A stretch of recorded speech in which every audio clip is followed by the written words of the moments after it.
sexual. Para eso es el matrimonio perfecto. Bendita sea la mujer. Bendito sea el amor. La gran batalla entre los magos blancos y negros tiene su raíz en el sexo. La serpiente tentadora del Edén y la serpiente de bronce que sanaba a los israelitas 16, en el desierto se combaten mutuamente.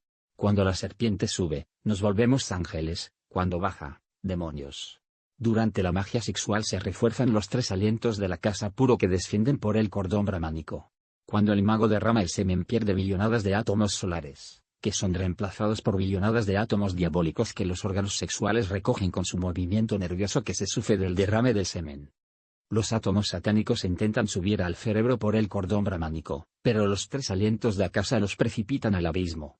Cuando chocan contra el dios atómico negro que reside en el coxis despierta la culebra y se dirige hacia abajo para formar, en el cuerpo astral, la cola del diablo. Los ángeles son hombres perfectos. Para elevarse al estado angélico se necesita el matrimonio perfecto. Los demonios son hombres perversos. Existen dos magias sexuales, la blanca y la negra. Los que practican magia sexual blanca, no derraman el semen jamás en la vida. Los que practican magia sexual negra, derraman el semen. Los bonzos y dupas de la logia negra del Tíbet derraman el semen. Estos tenebrosos, después de derramar el semen, lo recogen con un instrumento especial de entre la vulva femenina. Después lo reabsorben por la uretra usando un poder negro, una variedad del Bajroli Mudra, que nosotros no divulgamos para no propagar la ciencia fatal de las tinieblas. Creen en esta forma los magos de la sombra mezclar los átomos solares y lunares para despertar el Kundalini. El resultado es que los fuegos espinales en vez de subir por el canal medular, bajan hacia los infiernos atómicos del hombre y se convierten en la cola de Satán. Los magos blancos mezclan los átomos solares y lunares dentro del mismo laboratorio sexual sin cometer el crimen de derramar el licor seminal. Así despierta el Kundalini positivamente y sube victorioso por el canal medular. Este es el camino angélico. El mago blanco aspira al estado angélico. Los señores de la faz tenebrosa quieren alcanzar el grado de anagarikas. Las almas que siguen la senda del matrimonio perfecto se fusionan con su Dios interno y se elevan al reino del superhombre. Las almas que odian la senda del matrimonio perfecto se divorcian de su Dios interno y se sumergen en el abismo. El mago blanco hace subir la energía sexual por entre los cordones simpáticos de la médula espinal. Estos dos cordones se enroscan en la médula formando el Santo Ocho. Estos son los dos testigos del Apocalipsis. Llena tu cáliz, hermano, con el vino sagrado de la luz. Recuerda que el cáliz es el cerebro. Tú necesitas la vista del águila y las alas ígneas. Los tenebrosos luchan por sacarte del real camino. Sabed que los tres peligros más graves que acechan al estudiante son los medium del espiritismo, los falsos profetas y profetisas y las tentaciones sexuales. Esta es la senda del filo de la navaja. Esta senda está llena de peligros, por dentro y por fuera. Vivid alerta y vigilante como el vigía en la época de guerra. No os dejéis sorprender por aquellos que consideran el sexo como una función puramente animal sin trascendencia espiritual de ninguna especie. Por lo común, los falsos profetas odian el sexo, y exhiben novedosas doctrinas que sorprenden a los débiles, y después de fascinarlos los llevan al abismo. No os dejéis confundir por las falsas palabras de los tenebrosos. Recordad que los médium espiritistas suelen servir de vehículo a las entidades negras. Estas se presentan presumiendo santidad y aconsejando contra la senda del matrimonio 17, perfecto. Por lo común, afirman ser Jesucristo, Budas, etc., etc., para engañar a los ingenuos.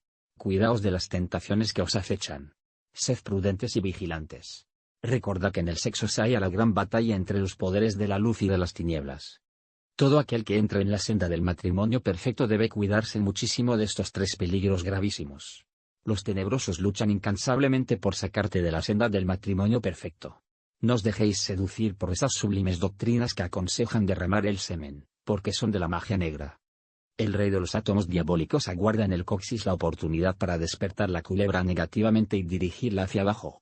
Con el derrame del semen, el dios atómico negro recibe un formidable impulso eléctrico suficiente para despertar la culebra y dirigirla hacia los infiernos atómicos del hombre.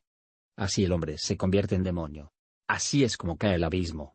Capítulo 4. El abismo. Las tradiciones cabalistas dicen que Adán tenía dos esposas, Lilith y Naima. Lilith es la madre de los abortos, homosexualismos, y en general, de toda clase de crímenes contra natura. Naima es la madre de la belleza maligna, de la pasión y del adulterio. El abismo se divide en dos grandes regiones. Las esferas de Lilith y de Naima. En estas dos grandes regiones reina soberana la infrasexualidad. Esfera de Lilith. En la esfera infrasexual de Lilith viven aquellos que odian el sexo. monjes, anacoretas, predicadores de sectas tipo pseudo-esotérico, pseudo-yogines que aborrecen el sexo, monjas, etcétera, etcétera. Todas estas gentes infrasexuales, por el hecho mismo de ser infrasexuales, suelen ser afines con gentes de sexo intermedio.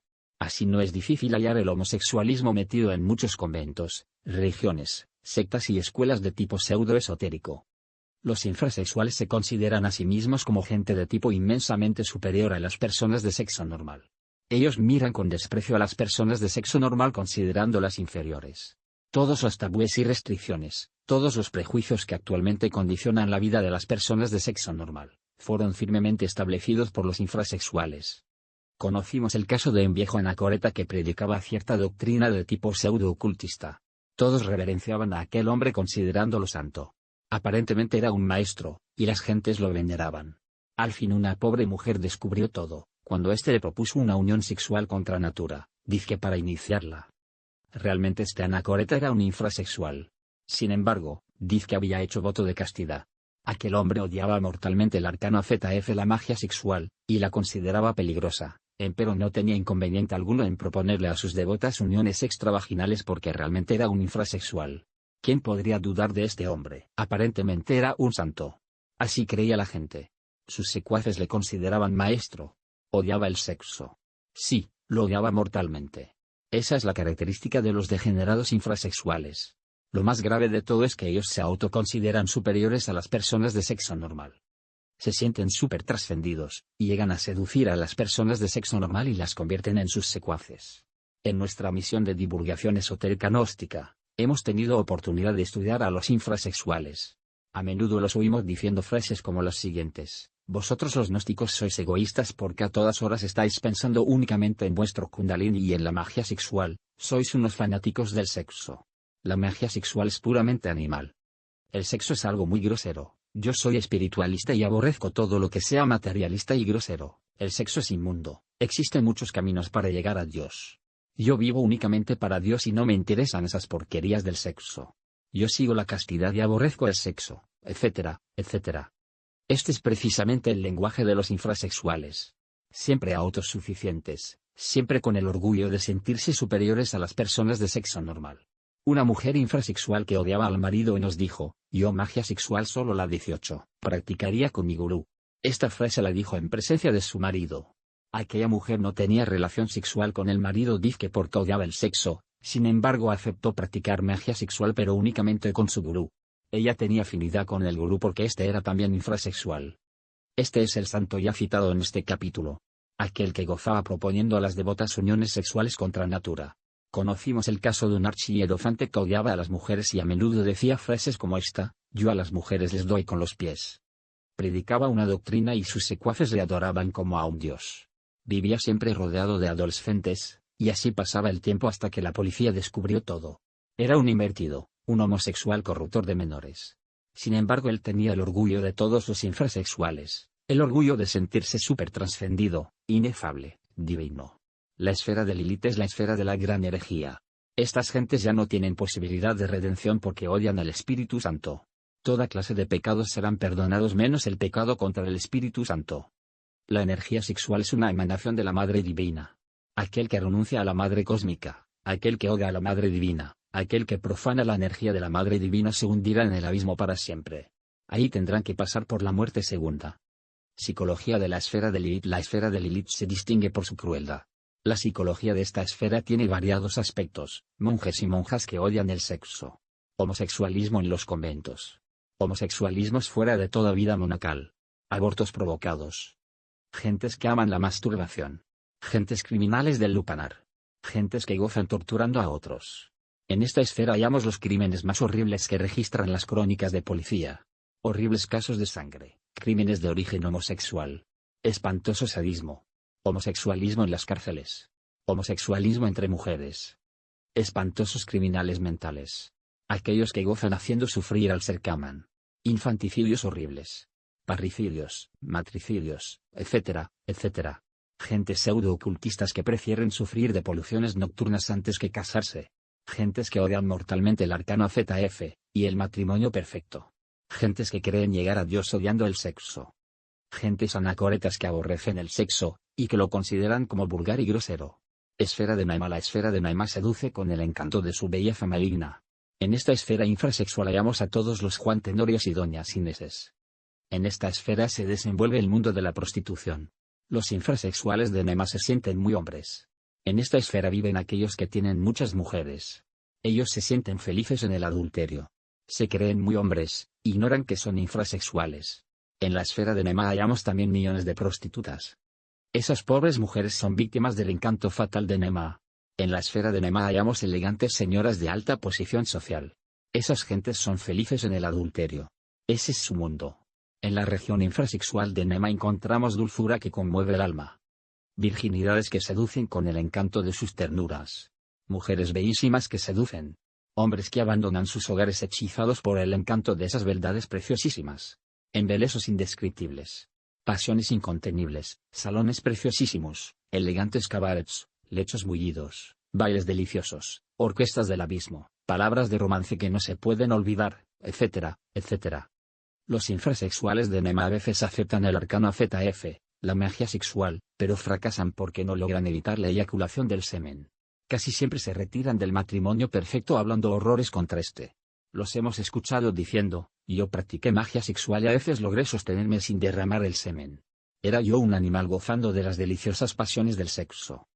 Después de retirarse del sendero del filo de la navaja representado por la médula espinal, buscan refugio en alguna seductora doctrina de Naima, y si tienen la suerte de no caer en la esfera de Lilith, entonces continúan eyaculando el licor seminal. Ese es su mundo infrasexual. 19. Psicología de la esfera de Naima. Los habitantes infrasexuales de la esfera de Naima son delicadísimos. Ellos son los que dicen frases como estas: la ofensa se lava con sangre. Maté por honor de hombre. Mi honor desairado. Soy un marido ofendido, etc. El tipo de Naima es el de aquel que se juega la vida por cualquier dama. El tipo pasional, amante del lujo, esclavo de los prejuicios sociales, amigo de borracheras, banquetes, fiestas, modas elegantísimas, etc., etc. Esta gente considera el matrimonio perfecto como algo imposible, y cuando lo aceptan, duran muy poco en esta senda porque fracasan. Este tipo de gentes gozan bestialmente en el sexo. Cuando este tipo de gentes aceptan el arcano ZF, lo utilizan para gozar la lujuria, y tan pronto encuentran alguna seductora doctrina que les brinde refugio, entonces se retiran del matrimonio perfecto. Mística de Naima. Algunas veces encontramos tipos místicos en la esfera infrasexual de Naima. Estos no beben, ni comen carnes, ni fuman o bien son muy religiosos aun cuando no sean vegetarianos. El tipo místico de Naima es solo pasional en secreto. Goza violentamente en las pasiones sexuales aun cuando después esté pronunciando terribles sentencias contra la pasión sexual. A veces aceptan el arcano ZF, pero se retiran al poco tiempo cuando hayan alguna consoladora doctrina que les diga frases como estas: Dios dijo, creced y multiplicaos. El acto sexual es una función puramente animal y la espiritualidad nada tiene que ver con este acto, etcétera, etcétera. Entonces el infrasexual de Naima, encontrando justificación para eyacular el licor seminal, se retira de la senda del matrimonio perfecto. Capítulo V. Sexualidad normal. Entiéndase por personas de sexualidad normal aquellas que no tienen conflicto sexual de ninguna especie. La energía sexual se divide en tres tipos distintos. Primero, la energía que se halla relacionada con la reproducción de la raza y la salud del cuerpo físico en general. Segundo, la energía que se halla relacionada con las esferas del pensamiento, sentimiento y voluntad. Tercero, la energía que se halla relacionada con el espíritu divino del hombre. La energía sexual es realmente y sin duda alguna, la energía más sutil y poderosa que normalmente se produce y conduce a través del organismo humano. Todo lo que es el hombre, incluyendo las tres esferas del pensamiento, sentimiento y voluntad, no es sino el resultado exacto de las distintas modificaciones de la energía sexual. Debido al aspecto tremendamente sutil y poderoso de la energía sexual, resulta ciertamente difícil el control y almacenamiento de esta energía. Además, su presencia representa una fuente de inmenso poder, que si no se sabe manejar puede llegar a producir una verdadera catástrofe. Existen en el organismo ciertos canales por donde normalmente debe circular esta poderosa energía. Cuando esta energía llega a infiltrarse en el delicado mecanismo de otras funciones, entonces el resultado violento es el fracaso. En este caso se dañan muchos centros delicadísimos del organismo humano, y el individuo se convierte de hecho en un infrasexual. Toda actitud mental negativa puede conducir directa o indirectamente a estas catástrofes violentas y destructoras de la energía sexual. El odio al sexo, el odio al arcano ZF, El asco o repugnancia por el sexo, el desprecio al sexo, la subestimación del sexo, los celos pasionales, el miedo al sexo, el cinismo sexual, el sadismo sexual, la obscenidad, la pornografía, la brutalidad sexual, etcétera, etcétera, convierten al ser humano en infrasexual. El sexo es la función creadora por la cual el ser humano es un verdadero Dios.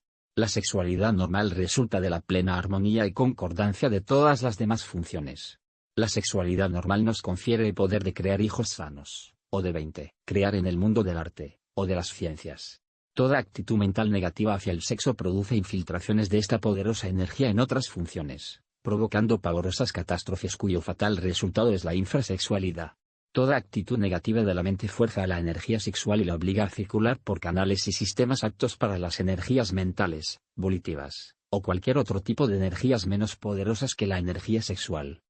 El resultado es fatal porque esa clase de canales y sistemas, no pudiendo resistir el tremendo voltaje de la energía poderosísima del sexo, se calientan y funden como un cable demasiado delgado y fino cuando pasa por él una corriente eléctrica de alta tensión. Cuando el hombre y la mujer se unen sexualmente en matrimonio perfecto son, en esos instantes de voluptuosidad, verdaderos dioses inefables. El hombre y la mujer sexualmente unidos, forman un andrógino divino perfecto. Un Elohim macho-hembra. Una divinidad terriblemente divina. Las dos mitades separadas desde el amanecer de la vida, se unen por un instante para crear. Eso es inefable. Sublime. Eso es cosa de paraíso. La energía sexual es peligrosamente volátil y potencialmente explosiva. Durante el acto secreto, durante el éxtasis sexual, la pareja está rodeada de esta tremenda energía terriblemente divina. En estos instantes de dicha suprema y de besos ardientes que incendian las profundidades del alma, podemos retener esa luz maravillosa para purificarnos y transformarnos absolutamente. Cuando se derrama el vaso de Hermes, cuando viene el derrame, la luz de los dioses se retira dejando abiertas las puertas para que entre en el hogar la luz roja y sanguinolenta de Lucifer. Entonces el encanto desaparece y viene la desilusión y el desencanto. Después de poco tiempo el hombre y la mujer inician el camino del adulterio, porque su hogar se ha convertido en un infierno.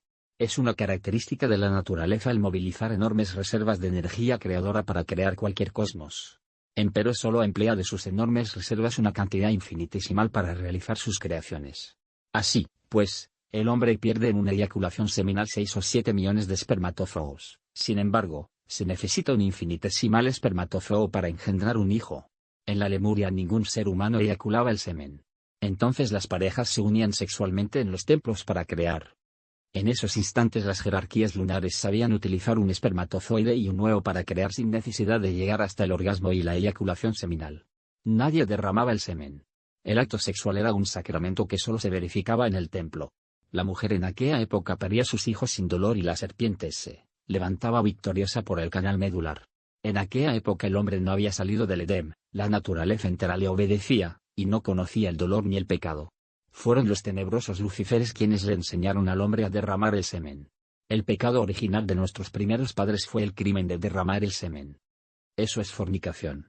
Cuando el hombre paradisíaco fornicó penetró entonces en el reino de los Lucíferes. El hombre actual es luciférico.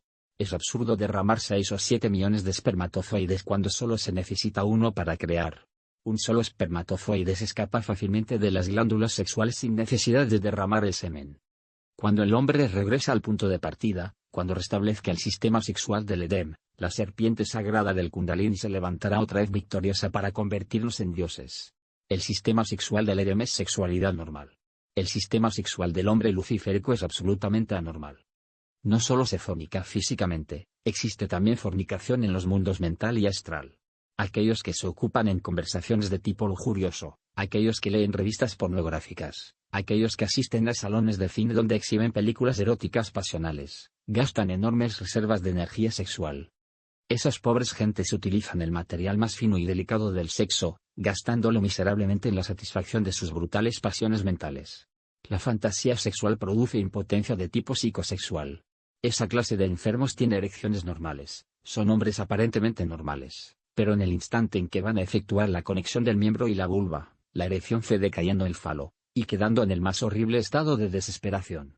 Ellos han vivido en la fantasía sexual y cuando realmente se hallan ante la cruda realidad sexual que nada tiene que ver con la fantasía, entonces se confunden y no son capaces de responder a la realidad como es debido. 21. El sentido sexual es formidablemente sutil y tremendamente rápido, gracias a su energía finísima e imponderable. El nivel molecular donde actúa el sentido sexual, es millones de veces más rápido que las ondas del pensamiento. La mente lógica y la fantasía son piedras de tropiezo para el sentido sexual. Cuando la mente lógica con todos sus razonamientos, o cuando la fantasía sexual con todas sus ilusiones eróticas quieren controlar el sentido sexual o encauzarlo dentro de sus ilusiones, entonces es destruido fatalmente. La mente lógica y la fantasía sexual destruyen el sentido sexual cuando intentan ponerlo a su servicio. La impotencia psicosexual es la tragedia más espantosa que puede afligir a los hombres y a las mujeres fanáticas o a las gentes de tipo puramente razonativo.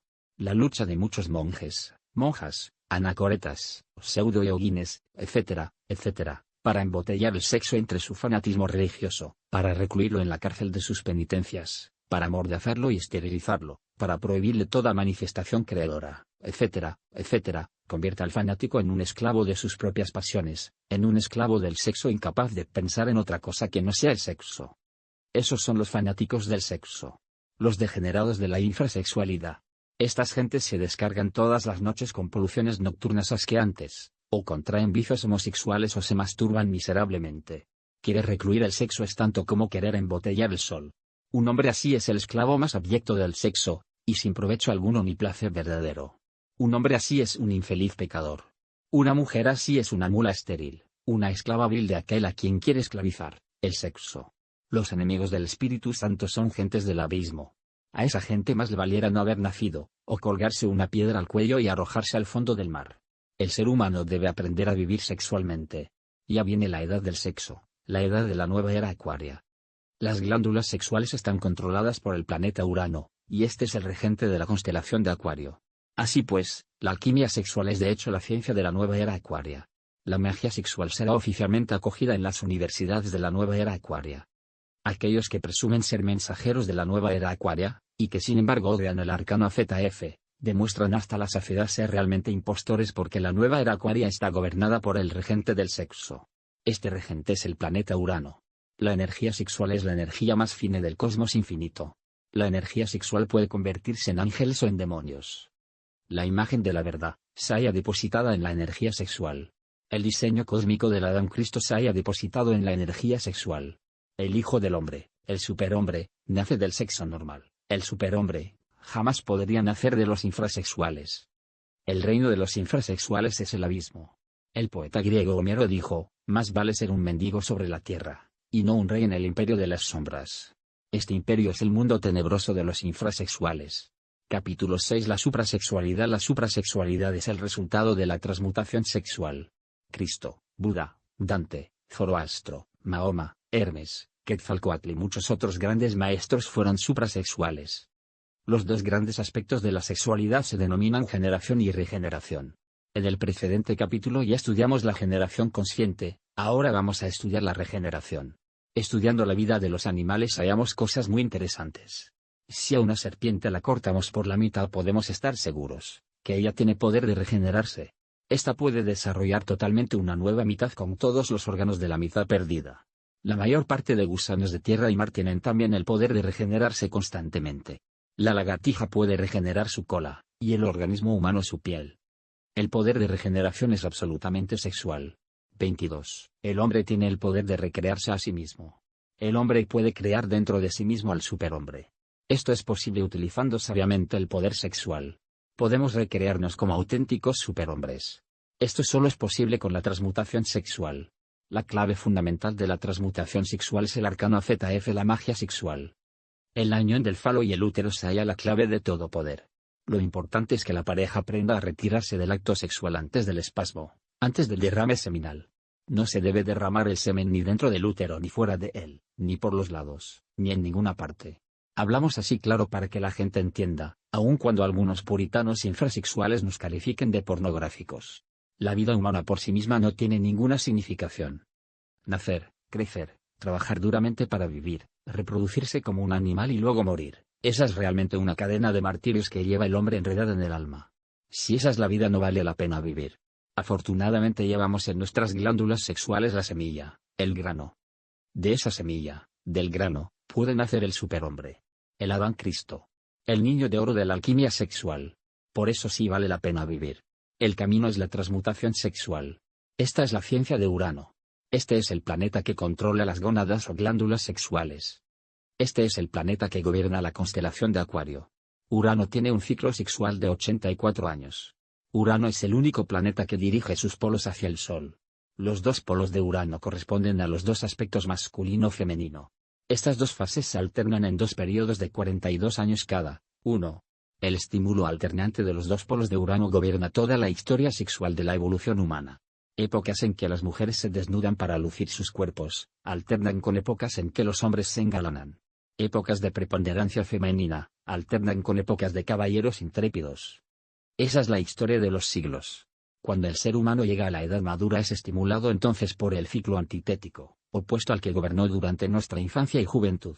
Entonces realmente somos maduros. Nos sentimos sexualmente estimulados por el opuesto sexual. Realmente la edad madura es maravillosa para el trabajo de regeneración sexual. Los sentimientos sexuales son más ricos y maduros a los 40 que a los 30 años. El superhombre no es el resultado de la evolución. El superhombre nace de la semilla. El superhombre es el resultado de una tremenda revolución de la conciencia. El superhombre es el hijo del hombre mencionado por el Cristo. El superhombre es el Adán Cristo. La evolución significa que nada está quieto, todo vive dentro de los conceptos de tiempo, espacio y movimiento. La naturaleza contiene en sí todas las posibilidades. Nadie llega a la perfección con evolución. Algunos se vuelven más buenos y la inmensa mayoría, terriblemente perversos. Esa es la evolución.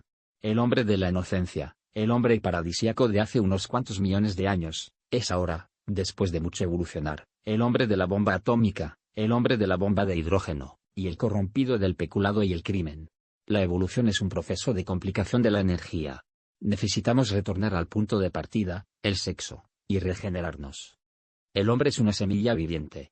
La semilla, el grano, debe esforzarse para que germine el superhombre. Eso no es evolución. Eso es una tremenda revolución de la conciencia. Con justa razón dijo el Cristo, y como Moisés levantó la serpiente en el desierto, así es necesario que el Hijo del Hombre sea levantado. El Hijo del Hombre es el Adán Cristo, el superhombre. Con la transmutación sexual nos regeneramos absolutamente. A la edad del éxtasis sexual precede siempre la edad del gozo sexual. La misma energía que produce el goce sexual, cuando se transmuta produce entonces el éxtasis. La lámpara del ermitaño del arcano 9, que normalmente se halla encerrada entre las profundas cavernas de los órganos sexuales, debe ser colocada dentro de la torre del templo. Esa torre es el cerebro. Entonces quedamos iluminados. Ese es el camino realmente positivo que nos convierte en maestros del samadhi, éxtasis. Toda verdadera técnica de la meditación interna está íntimamente relacionada con la transmutación sexual. Necesitamos levantar la lámpara bien alto para iluminarnos. 23. Todo pichón alquimista después de haber sido coronado, se va alejando poco a poco del acto sexual. El connubio secreto se va distanciando cada vez más, de acuerdo con ciertos ritmos cósmicos marcados con el God oriental. Así es como se subliman las energías sexuales hasta transmutarse absolutamente para producir el éxtasis continuo. El pichón de la alquimia que en precedentes reencarnaciones trabajó en el magisterio del fuego, realiza este trabajo de laboratorio sexual en un tiempo relativamente corto.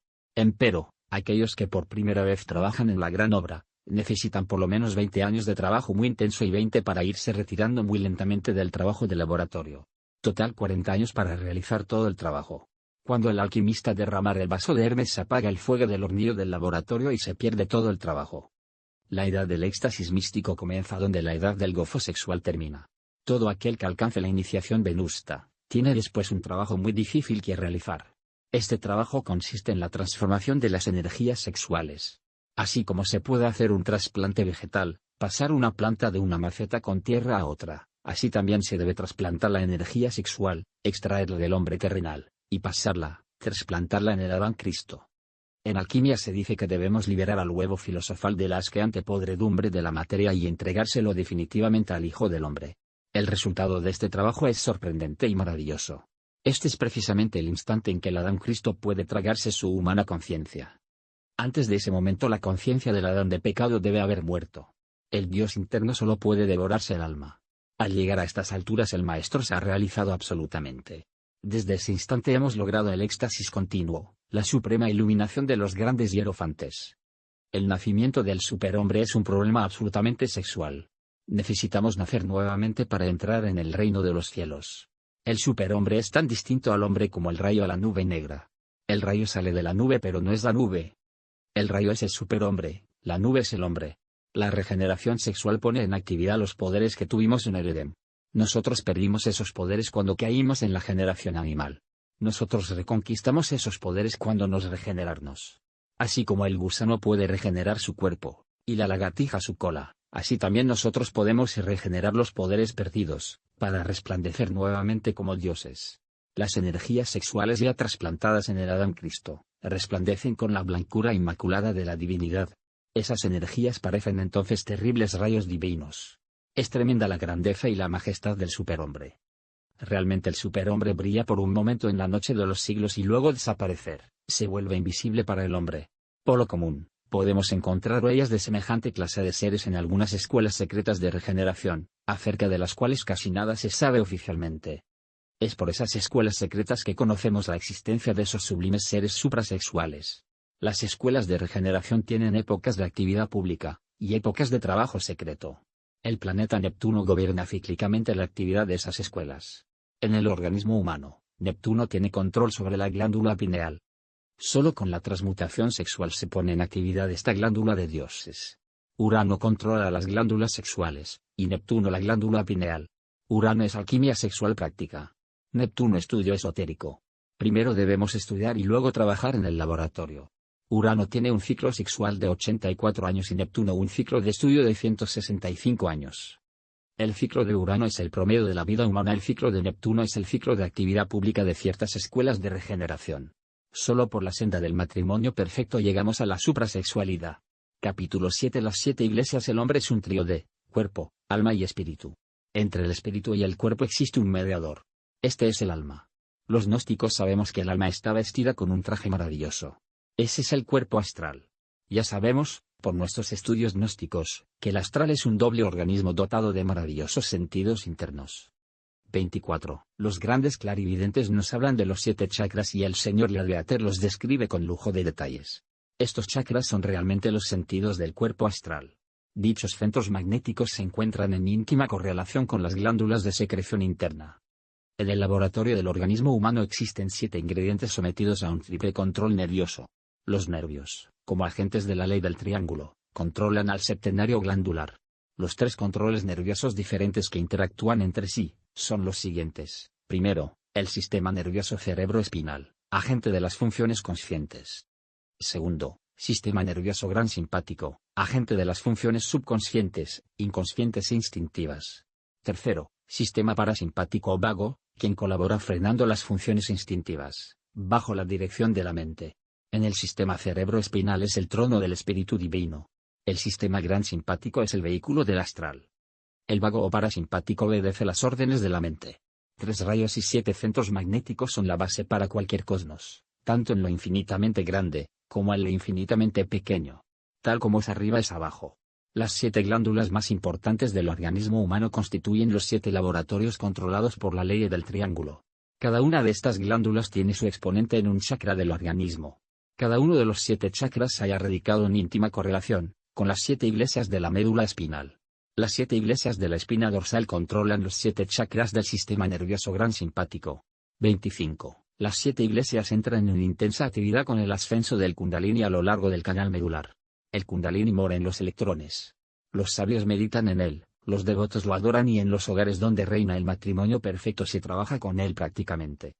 El Kundalini es el fuego solar encerrado en los átomos seminales, la sustancia electrónica ardiente del Sol que cuando es liberada, nos transforma en dioses terriblemente divinos. Los fuegos del corazón controlan el ascenso del Kundalini por el canal medular. El Kundalini se desarrolla, evoluciona y progresa de acuerdo con los méritos del corazón. El Kundalini es la energía primordial encerrada en la iglesia de Éfeso. Esta iglesia se encuentra 2 dedos sobre el ano, y 2 dedos debajo de los órganos genitales. La divina serpiente de fuego dormita dentro de su iglesia enroscada 3 veces y media. Cuando los átomos solares y lunares hacen contacto en el Triveni, cerca del coxis, despierta el Kundalini, la serpiente ígnea de nuestros mágicos poderes.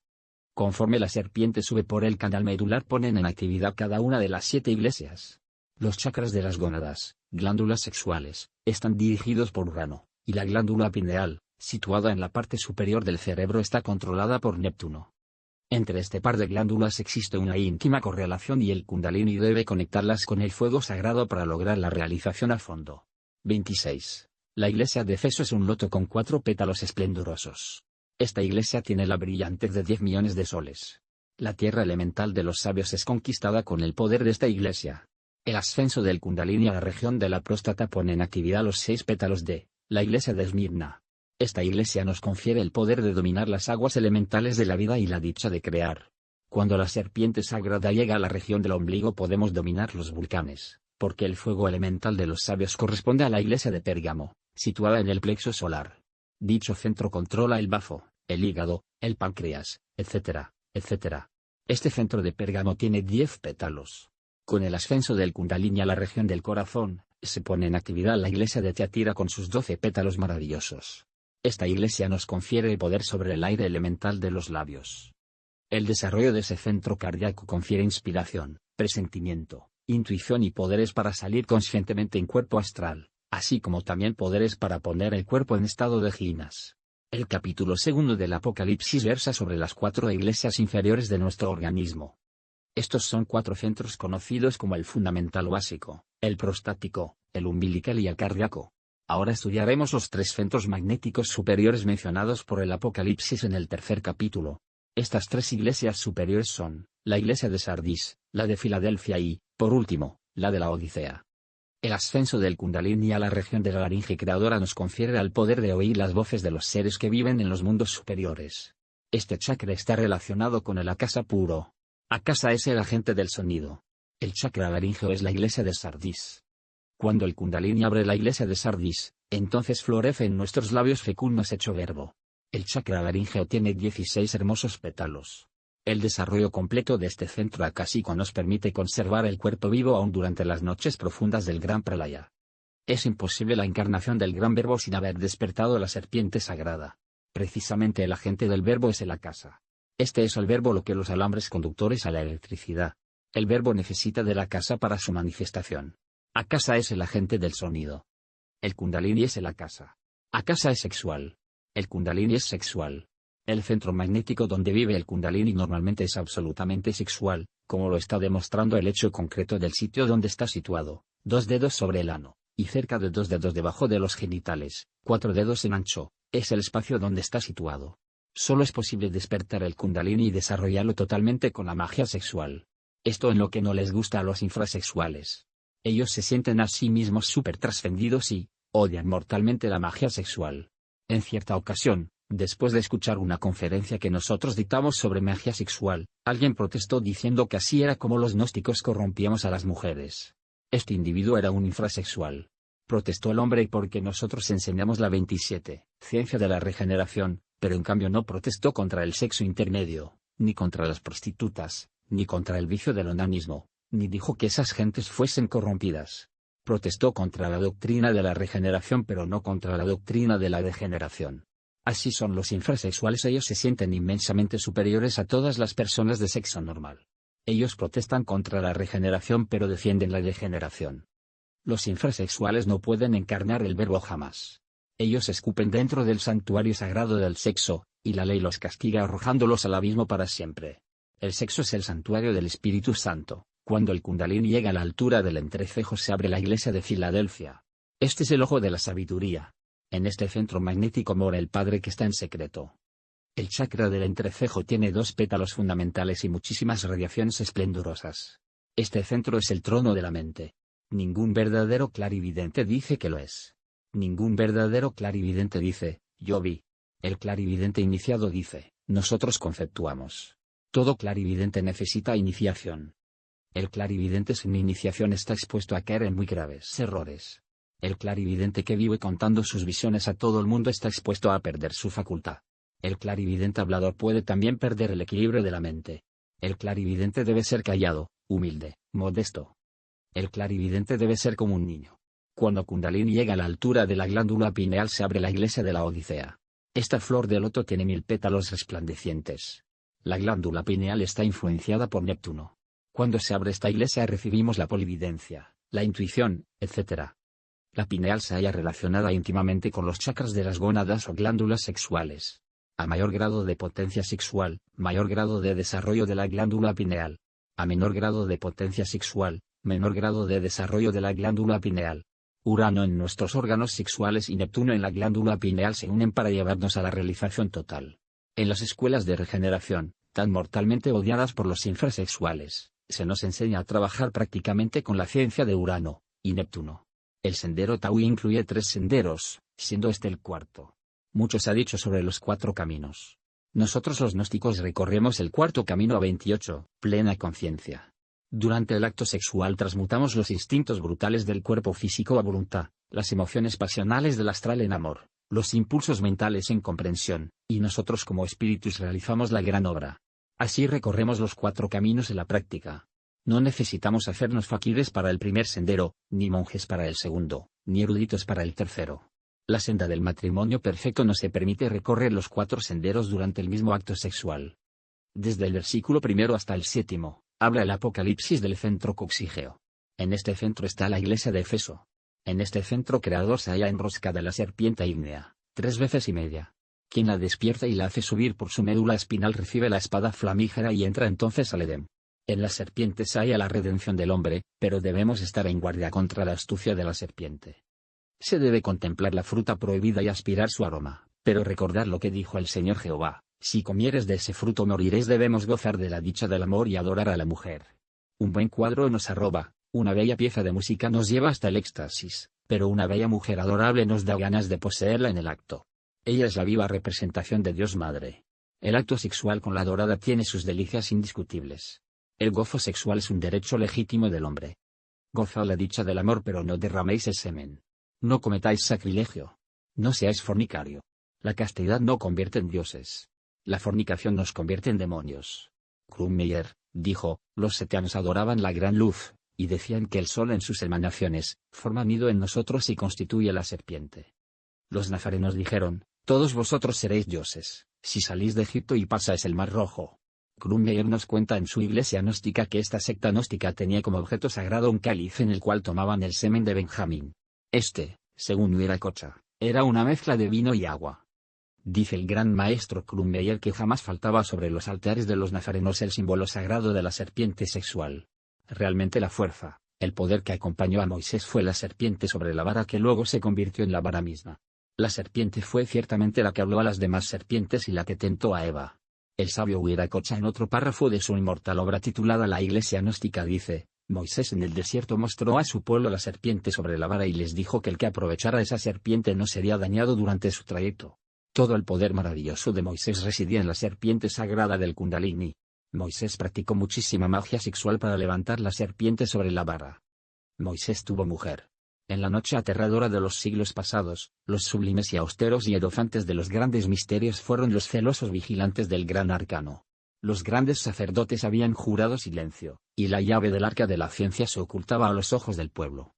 La magia sexual solo la conocían y practicaban los grandes sacerdotes. La sabiduría de la serpiente es la base de los grandes misterios. Esta se cultivó en las escuelas de misterios de Egipto, Grecia, Roma, India, Persia, Troya, México azteca, Perú incaico, etc., etc. Krummeyer nos cuenta que en el canto de Homero a Demeter, encontrado en una biblioteca rusa, se ve que todo giraba alrededor de un hecho fisiológico cósmico de gran trascendencia. En ese arcaico canto de aquel hombre dios, que cantó a la vieja Troya y a la cólera de Aquiles, se ve claramente la magia sexual, sirviendo de piedra angular al gran templo de Eleusis. El baile al desnudo, la música deliciosa del templo, el beso que embriaga, el hechizo misterioso del acto secreto hacían de Eleusis un paraíso de dioses y diosas adorables. Entonces nadie pensaba en porquerías sino en cosas santas y sublimes. A nadie se le hubiera ocurrido profanar el templo. Las parejas sabían retirarse a tiempo para evitar el derrame del vino sagrado. En Egipto aparece Osiris, el principio masculino, frente a Isis, el eterno y adorable femenino. En este país asoleado de Kem, el Señor de toda perfección trabajó también con el gran arcano A. Z. F. Precisamente cuando se hallaba en su periodo de preparación iniciática antes del comienzo de su misión. Así está escrito en las Memorias de la Naturaleza. En Fenicia, Hércules y Dagón se aman intensamente. En Ática, Plutón y Perséfone, pero como dice el Dr. Krummeyer, ya entre ellos se habla claramente del falo y el útero. Ese es el Lingam Yoni de los misterios griegos. 29. Los grandes sacerdotes de Egipto, viejos herederos de la sabiduría arcaica que cultivaron los atlantes, representaron al gran dios Ibis de Tot con el miembro viril y en estado de erección, y cuenta Krummeyer que sobre ese falo erecto de Ibis de Tot, se escribió una frase que decía, dador de la razón. Junto a la inscripción resplandecía gloriosamente una flor de loto. Los viejos sabios del Egipto sagrado grabaron en sus muros milenarios el símbolo divino de la culebra sexual. El secreto de la magia sexual era incomunicable. Ese es el gran arcano. Aquellos infelices que divulgaban el secreto indecible, eran condenados a pena de muerte. Se les llevaba a un patio empedrado, y ante un muro milenario cubierto de pieles de cocodrilo y jeroglíficos indescifrables, se les cortaba la cabeza, se les arrancaba el corazón y sus cenizas malditas eran arrojadas a los cuatro vientos. Nos vienen ahora a la memoria, Cazotte, el gran poeta francés que murió en la guillotina durante la Revolución Francesa. Este hombre profetizó en célebre banquete su propia muerte, y la suerte fatal que les aguardaba a cierto grupo de nobles iniciados que proyectaban la divulgación del gran arcano. A unos les profetizó la guillotina, a otros el puñal, el veneno, la cárcel, el destierro. Sus profecías se cumplieron con absoluta exactitud. En la Edad Media todo aquel que divulgaba el gran arcano era muerto misteriosamente, ya por las camisas de Nessus, ya por los jaboncitos envenenados que llegaban como regalo de cumpleaños a la puerta del condenado, o por los ramilletes perfumados o el puñal. El gran arcano es la clave de todos los poderes y la llave de todos los imperios. Los poderes de la naturaleza se desencadenan contra los atrevidos que intentan dominarla. Los grandes hierofantes esconden su secreto, y los reyes divinos no le entregan a ningún mortal la clave secreta de su poder. Desdichado, infeliz aquel mortal que después de haber recibido el secreto de la magia sexual no sabe aprovecharlo. A ese más le valiera no haber nacido o colgarse una piedra de molino al cuello y arrojarse al fondo del mar. A la naturaleza no le interesa la realización cósmica del hombre y eso es hasta contrario a sus propios intereses. Esa es la causa por la cual ella se opone con todas sus fuerzas ante el atrevido que quiere dominarla. Viene oportunamente el caso recordar una anécdota curiosa. En cierta ocasión se paseaba por la playa del mar un pobre guardia de aduanas. De pronto algo llamó su atención, vio entre las arenas azotadas por las embravecidas olas del Caribe un objeto de cuero.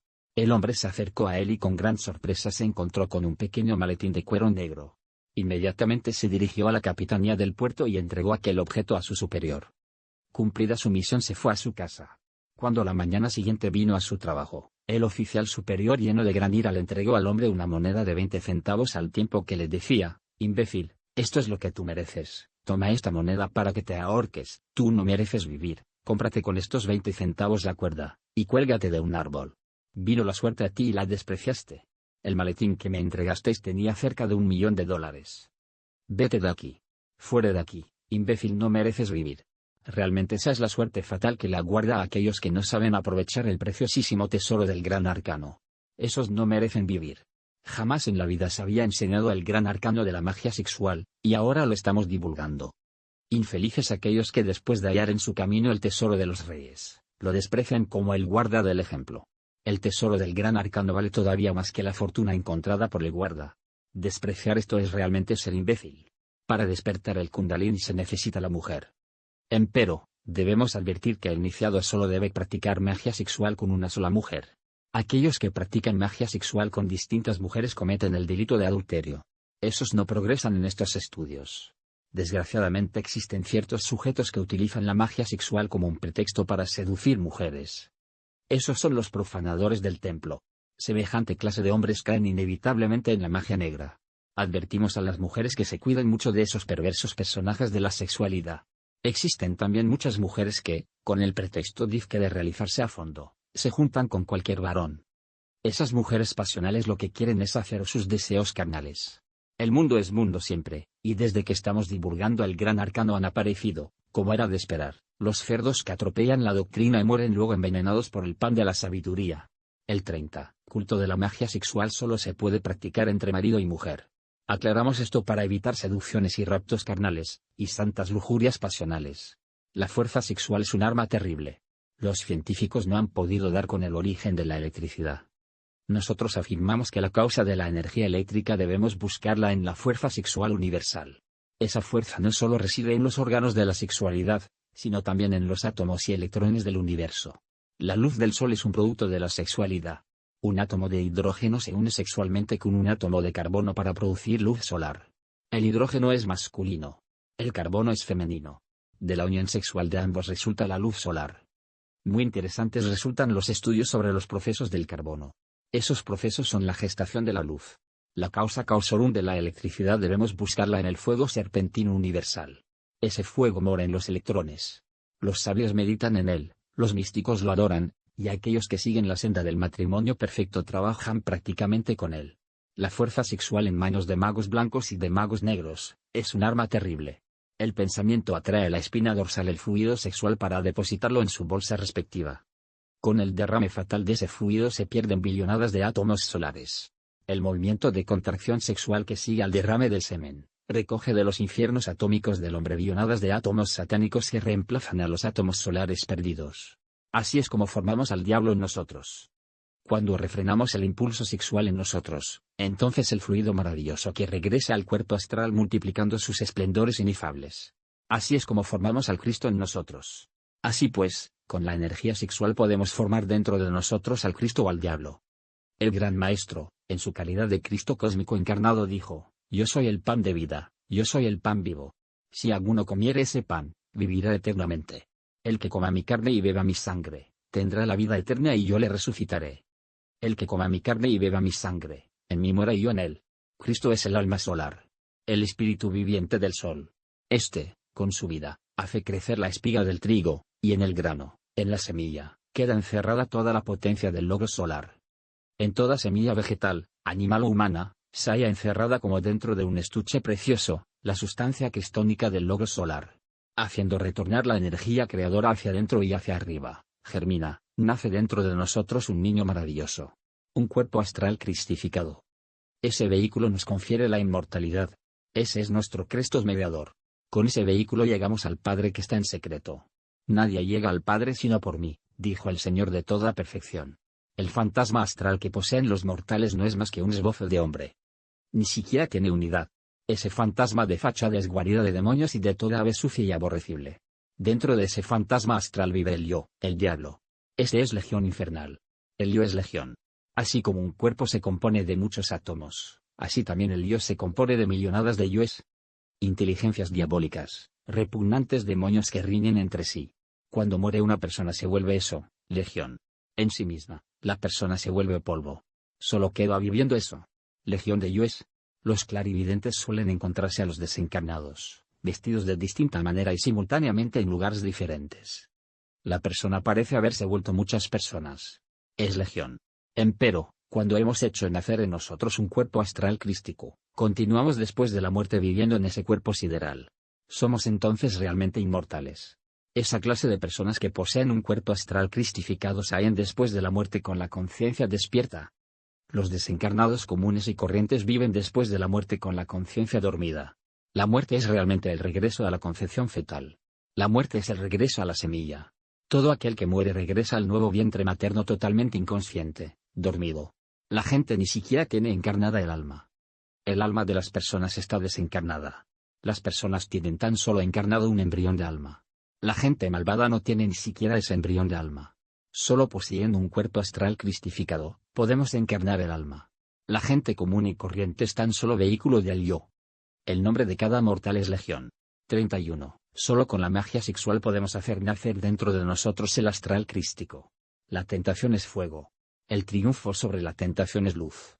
El deseo refrenado hará subir el líquido astral hacia la glándula pineal y así nace dentro de nosotros el Adán Cristo, el superhombre. Al excitar el aparato sexual para realizar el coito, el semen se multiplica. Cuando no se derrama se transmuta y nos convierte en dioses. En el fuego sexual es la espada con la cual el dios interno combate a los tenebrosos. Todo aquel que practica magia sexual abre las 7 iglesias. Aquel que después de estar trabajando con el kundalini derrama el semen, fracasa inevitablemente porque el kundalini desciende entonces una o más vértebras según la magnitud de la falta. Debemos luchar hasta conseguir la castidad perfecta, porque si no vengo a ti y moveré tu candelabro de su lugar si no te corrigieres. El vapor que se levanta del sistema seminal abre el orificio inferior de la médula espinal para que la serpiente sagrada entre por ahí. Este orificio se encuentra cerrado en las personas comunes y corrientes. El vapor seminal de los magos negros está dirigido hacia el abismo. El vapor seminal de los magos blancos se levanta hacia el cielo. Abrir la iglesia de Efeso significa despertar el kundalini. El color de este centro es rojo sucio en el libertino, rojo amarillo en el iniciado y rojo azul púrpura en el místico iniciado. Desde el sistema seminal se levantan los átomos solares y lunares. Los vapores seminales tienen por base los átomos del Sol y de la Luna. Los vapores seminales se transmutan en energía. Las energías se bipolarizan en positivas y negativas, solares y lunares. Estas energías suben por los canales simpáticos de Ida y Pingala, hasta el cáliz. Este cáliz es el cerebro.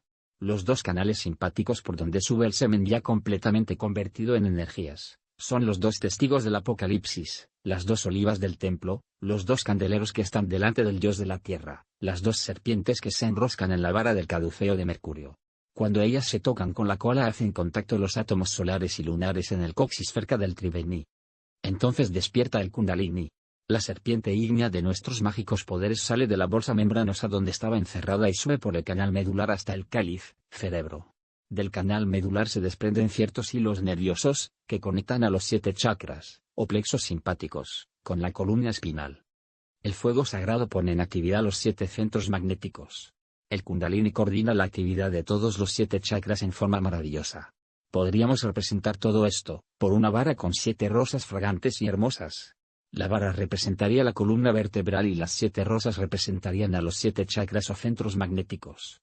Los tallos delicados de estas 7 rosas de fuego ardiente son los finos hilos que los unen a la columna espinal. En el semen combaten las potencias de la luz contra las potencias de las tinieblas. El advenimiento del fuego es el acontecimiento más grandioso del matrimonio perfecto. El centro donde la serpiente se halla enroscada tiene 4 pétalos de los cuales solo 2 están en actividad. Con la iniciación se ponen en actividad los otros 2. El chakra prostático tiene 6 colores preciosísimos: rojo, anaranjado, amarillo, verde, azul y violeta. Esta es la iglesia de Esmirna. Este centro es importantísimo para el mago. Con este centro controlamos el acto sexual. Este es el centro magnético de la magia práctica. El tercer centro es la iglesia de Pérgamo. Este es el cerebro de las emociones.